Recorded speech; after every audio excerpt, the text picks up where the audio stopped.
Энэ оны 7 дугаар сарын статистик мэдээгээр үүсэн байгуулагдсан цагаас хойш Улаанбаатар төмөр замаар 540 сая тонн ачаа тээвэрлэж 124 сая зорчигчдод үйлчилжээ.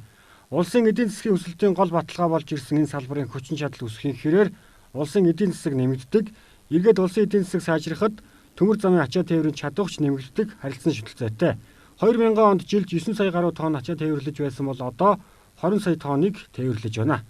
За 1938 онд Монголын анхны галт тэрэг хонхрын өртөнөөс Малайхын уурхайн зүг дууд тохион хангинуулан хөдөлсөн тэр түүхэн үйл явдал Монгол улсад төмөр замын салбар үүссэнийг Аз Европ дахина тунхагласан. За энэ цагаас хойш Монголын төмөр замын салбар 77 жилийн нүрийг үзээд байна. За энэ хугацаанд Монголын төмөр замын салбар нийтдээ 16 мянган гаруй ажилтнтай 100 гаруй зүтгүүртэй жилдээ 400 миллиард орчим төгрөг хэрэглэдэг ийм том байгууллага болж хөгжөөд байна. За Монгол улсын эдийн засагт үзүүлэх нөлөө нь жилээс жилдэж нэмэгдсээр байгаамаа.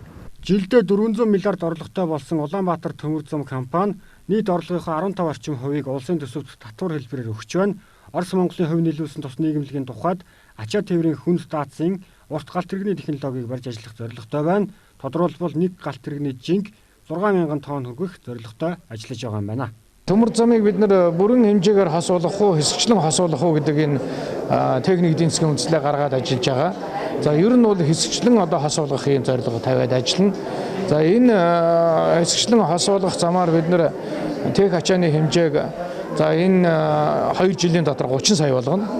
За дахиад хэд хэдэн газар 2 дахь замыг тавиад ингээд 48 сая төгрөгөх ийм л одоо ойрын зорилго байна. За энэ 2020 оны зорилгын тухай ярьж байна. Манай улсын хойд урд хөрш дамжин өнгөрөх хурдны төмөр зам барих төсөл хэрэгжүүлэх гэж байгаа. Энэ хөгжлөөс манай улс хоцрохгүй оролцоно гэдгийг Улаанбаатар төмөр замын удирдлага хэллээ. Улаанбаатар төмөр замынхны тухайд улс дамжин өнгөрөх зам маршрутыг судлаж байгаа юм байна. 200 км цаг хүртэл хурдлах замыг Ирээн Улаанбаатар чиглэлд барьж явуулах зорилготой байна.